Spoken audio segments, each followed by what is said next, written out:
ಎಲ್ರಿಗೂ ನಮಸ್ಕಾರ. Welcome back to my daily cooking vlog. ನಾನಿವತ್ತು ಎಲ್ಲ ತರಕಾರಿನ ಹಾಕಿ ಮಿಕ್ಸ್ ಮಾಡಿ ತರಕಾರಿ ಸಾಂಬಾರನ್ನ ಮಾಡ್ತಾಯಿದ್ದೀನಿ. ಇದಂತೂ ದೇಸಿ ಅನ್ನ ಜೊತೆ ತಿನ್ನೋದಕ್ಕಿಂತ ತುಂಬಾ ಚೆನ್ನಾಗಿರುತ್ತೆ. ಫ್ರೆಶ್ಶಾಗಿ ತರಕಾರಿ ತಂದಾಗ ಮಸ್ಟಾಗಿ ಈ ರೆಸಿಪಿನ ಟ್ರೈ ಮಾಡಿ ನೋಡಿ. ಎಲ್ಲ ತರಕಾರಿನ ಹಾಕಿ ಮಾಡಿದಾಗ ಸಾಂಬಾರು ಟೇಸ್ಟ್ ತುಂಬಾ ಚೆನ್ನಾಗಿರುತ್ತೆ. ಮೊದಲಿಗೆ ನಾನಿಲ್ಲಿ ಎಲ್ಲ ತರಕಾರಿನ ಚೆನ್ನಾಗಿ ತೊಳೆದು ಕಟ್ ಮಾಡ್ಕೊತಾ ಇದ್ದೀನಿ. ಮೊದಲಿಗೆಲ್ಲ ಬೀನ್ಸನ್ನು ಉದ್ದುದಾಗಿ ಕಟ್ ಮಾಡ್ಕೊತಾ ಇದ್ದೀನಿ. ನಿಮ್ಮ ಮನೇಲಿ ಯಾವ್ಯಾವ ತರಕಾರಿ ಇರುತ್ತೆ ಅದನ್ನೆಲ್ಲ ಬಳಸ್ಕೊಂಡು ಸಾಂಬಾರನ್ನ ಮಾಡಿ ತುಂಬಾ ರುಚಿಯಾಗಿರುತ್ತೆ. ಇಡ್ಲಿ ಜೊತೆಗೂ ಕೂಡ ಸಾಂಬಾರು ತುಂಬಾ ಚೆನ್ನಾಗಿರುತ್ತೆ. ಮಸ್ಟಾಗಿ ಒಂದ್ಸರಿ ಟ್ರೈ ಮಾಡಿ ನೋಡಿ. ಮೊದಲಿಗೆ ನಾನಿಲ್ಲಿ ಬೀನ್ಸ್ನ ಕಟ್ ಮಾಡಿ ಇಟ್ಕೊಂಡಿದ್ದೀನಿ. ಇವಾಗ ಕ್ಯಾರೆಟ್ನ ಸ್ವಲ್ಪ ಮೇಲಿನ ಸಿಪ್ಪೆ ತೆಗೆದು ಕಟ್ ಮಾಡ್ಕೊತೀನಿ. ಆದಷ್ಟು ಎಲ್ಲ ತರಕಾರಿನ ಚೆನ್ನಾಗಿ ತೊಳೆದನ್ನು ನಾವು ಯೂಸ್ ಮಾಡಬೇಕಾಗುತ್ತೆ. ಯಾಕಂದರೆ ಡೈರೆಕ್ಟಾಗಿ ಒಂದು ಮಾರ್ಕೆಟಿಂದ ತಂದಿರ್ತೀವಲ್ಲ, ಹೊಲಸಂತೂ ಇದ್ದೇ ಇರುತ್ತೆ. ಸೊ ಹಂಗಾಗಿ ಸ್ವಲ್ಪ ನೀರಲ್ಲಿ ಚೆನ್ನಾಗಿ ತೊಳ್ಕೊಂಡು ಅದ್ರ ಮೇಲ್ಗಡೆ ಸಿಪ್ಪೆನ ಇಲ್ಲಿ ಈ ಥರ ಫಿಲ್ ಮಾಡ್ಕೊತಾ ಇದ್ದೀನಿ. ನಾನಿಲ್ಲಿ ಆಲೂಗಡ್ಡೆ, ಬೀನ್ಸು, ಹಾಗೆ ಕ್ಯಾರೆಟು, ಮೂಲಂಗಿ, ಒಂದು ಆಲೂಗಡ್ಡೆ ಮತ್ತು ಒಂದು ಬದನೆಕಾಯಿನ ತೊಗೊಂಡಿದ್ದೀನಿ.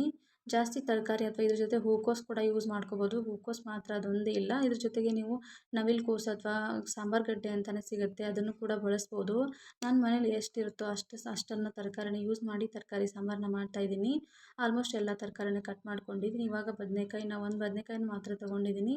ಈ ರೀತಿ ಒಂದು ಸ್ವಲ್ಪ ಮೇಲಿಂದ ಸಿಪ್ಪೆನ ತಗೊಂಡು ಇಲ್ಲಿ ಉದ್ದದಾಗಿ ಕಟ್ ಮಾಡ್ಕೊತಾ ಇದ್ದೀನಿ. ಎಲ್ಲವನ್ನು ಮೀಡಿಯಮ್ ಸೈಜಾಗಿ ಕಟ್ ಮಾಡಿ ಸೈಡಲ್ಲಿ ಎತ್ತಿಟ್ಕೊತಾ ಇದ್ದೀನಿ. ಹಾಗೆ ಫಸ್ಟ್ ಟೈಮ್ ನಮ್ಮ ಚಾನಲ್ನ ಯಾರಾದರೂ ನೋಡ್ತಾ ಇದ್ದರೆ ಪ್ಲೀಸ್ ಸಬ್ಸ್ಕ್ರೈಬ್ ಮಾಡ್ಕೊಂಡು ನೋಡಿ, ಹಾಗೆ ಸಪೋರ್ಟ್ ಮಾಡಿ. ವಿಡಿಯೋ ಇಷ್ಟ ಆದರೆ ಒಂದು ಲೈಕ್ ಮಾಡಿ, ಮಿಸ್ ಮಾಡದೆ ಕಮೆಂಟ್ ಮಾಡಿ ಈ ರೆಸಿಪಿ ಹೇಗಿತ್ತು ಅಂತ.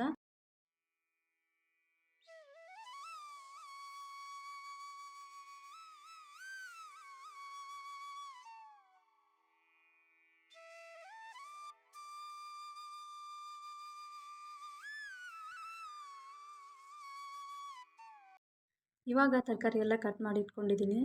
ಒಗ್ಗರಣೆ ಕೊಡೋದಕ್ಕೋಸ್ಕರ ಅಂತ ಬೆಳ್ಳುಳ್ಳಿ ರೀತಿ ಕ್ರಷ್ ಮಾಡಿ ಇಟ್ಕೊಂಡಿದ್ದೀನಿ. ಇವಾಗ ಒಂದು ಟೊಮೆಟೊನ ಲಾಸ್ಟಲ್ಲಿ ಒಂದು ಟೊಮೆಟೊ ಕಟ್ ಮಾಡಿ ಇಟ್ಕೊತೀನಿ. ಇವೆಲ್ಲಷ್ಟನ್ನು ಕಟ್ ಮಾಡಿ ಇಟ್ಕೊಂಡಾದ್ಮೇಲೆ ಸಾಂಬಾರಿಗೆ ಎಲ್ಲ ತರಕಾರಿ ಕೂಡ ರೆಡಿ ಆಗಿರುತ್ತೆ. ಸಾಂಬಾರು ಮಾಡೋದಷ್ಟೇ. ನೀವು ಇದ್ರ ಜೊತೆಗೆ ಯಾವುದಾದ್ರೂ ಸೊಪ್ಪು ಇದ್ದರೂ ಕೂಡ ಸೊಪ್ಪನ್ನು ಬಳಸ್ಬೋದು. ನಾನಿಲ್ಲಿ ಸೊಪ್ಪು ಹಾಕ್ತಾಯಿಲ್ಲ, ಯಾಕಂದರೆ ತರಕಾರಿ ಸ್ವಲ್ಪ ಆದಷ್ಟು ಜಾಸ್ತಿನೇ ಆಗಿದೆ.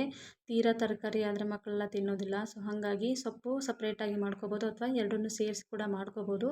ನಾನಿಲ್ಲಿ ಬಾಣಲಿಗೆ ಒಂದು ಸ್ವಲ್ಪ ಎಣ್ಣೆನ ಹಾಕಿ ಜೀರಿಗೆ, ಸಾಸಿವೆ, ಹಾಗೆ ಇಲ್ಲಿ ಒಂದು ಸ್ವಲ್ಪ ಬೆಳ್ಳುಳ್ಳಿ, ಇಂಗು, ಹಾಗೆ ಒಂದು ಸ್ವಲ್ಪ ಕರಿಬೇವನ್ನ ಹಾಕಿ ಚೆನ್ನಾಗಿ ಫ್ರೈ ಮಾಡಿಕೊಂಡು ಅದಾದಮೇಲೆ ಕಟ್ ಮಾಡಿರೋಂಥ ಟೊಮೆಟೊನ ಹಾಕಿ ಚೆನ್ನಾಗಿ ಫ್ರೈ ಮ್ಯಾಶ್ ಮಾಡ್ಕೊಳ್ತೀನಿ. ಅದ್ರ ಜೊತೆಗೇ ಒಂದು ಸ್ವಲ್ಪ ಉಪ್ಪು, ಹಾಗೆ ಒಂದು ಸ್ವಲ್ಪ ಅರಿಶಿನ, ಹಾಗೆ ಖಾರದ ಪೌಡರ್ನ ಹಾಕ್ತಾಯಿದ್ದೀನಿ. ಖಾರನ ಇಲ್ಲಿ ದೊಡ್ಡ ಟೇಬಲ್ ಸ್ಪೂನಲ್ಲಿ 2 ಸ್ಪೂನ್ ಹಾಕ್ತಾಯಿದ್ದೀನಿ. ಖಾರ ಕಮ್ಮಿ ಇರೋದ್ರಿಂದ ನಿಮಗೆ ಅಡ್ಜಸ್ಟ್ ಬೇಕಾಗಿ ನಿಮ್ಮ ಟೇಸ್ಟ್ ತಕ್ಕಂಗೆ ಅಡ್ಜಸ್ಟ್ ಮಾಡಿಕೊಂಡು ಉಪ್ಪು ಖಾರನ ಸೇರಿಸ್ಕೋಬೋದು.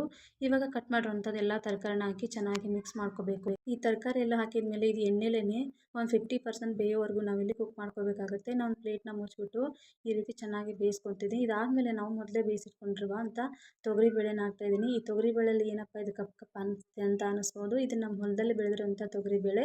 ಇದು ಸ್ವಲ್ಪ ನಾಟಿ ತೊಗರಿಬೇಳೆ ಆಗಿರೋದ್ರಿಂದ ಇದ್ರ ಮೇಲ್ಗಡೆ ಒಂದು ಸ್ವಲ್ಪ ಸಿಪ್ಪೆ ಅನ್ನೋದು ಉಳ್ಕೊಂಡಿರುತ್ತೆ. ಹಾಗಾಗಿ ಆ ಥರ ಕಾಣಿಸುತ್ತೆ. ಇವಾಗ ತೊಗರಿಬೇಳೆ ಹಾಕಿದ ಮೇಲೆ ಒಂದು ಸ್ವಲ್ಪ ನಾನಿಲ್ಲಿ ಹುಣಸೆ ರಸನ ಹಾಕ್ತಾಯಿದ್ದೀನಿ. ಹಾಗೆ ಒಂದು ಸ್ವಲ್ಪ ಗರಂ ಮಸಾಲ, ಹಾಗೆ ಒಂದು ಸ್ವಲ್ಪ ಬೆಲ್ಲ, ಹಾಗೆ ಲಾಸ್ಟಲ್ಲಿ ಒಂದು ಸ್ವಲ್ಪ ಕೊತ್ತಂಬರಿನ ಹಾಕಿ ಈ ರೀತಿ ಒಂದು ಕುದಿವರೆಗೂ ಕುದಿಸ್ಕೊಂಡ್ಬಿಟ್ರೆ ಪರ್ಫೆಕ್ಟಾಗಿರೋಂಥ ತೊಗರಿಬೇಳೆ ಜೊತೆಗೆ ತರಕಾರಿ ಹಾಕಿ ಮಾಡಿರೋ ಸಾಂಬಾರು ರೆಡಿನೇ ಆಗಿಬಿಡುತ್ತೆ. ಹುಣಸೆ ರಸ ಮತ್ತು ಬೆಲ್ಲನ ಮಸ್ಟಾಗಿ ಹಾಕಲೇಬೇಕು. ತುಂಬಾ ರುಚಿ ಕೊಡುತ್ತೆ ಈ ಸಾಂಬಾರಿಗೆ. ಬಿಸಿ ಅನ್ನೋ ಜೊತೆ ತುಂಬಾ ಚೆನ್ನಾಗಿರುತ್ತೆ. ಮಸ್ಟಾಗಿ ಒಂದ್ಸರಿ ಟ್ರೈ ಮಾಡಿ. Thank you.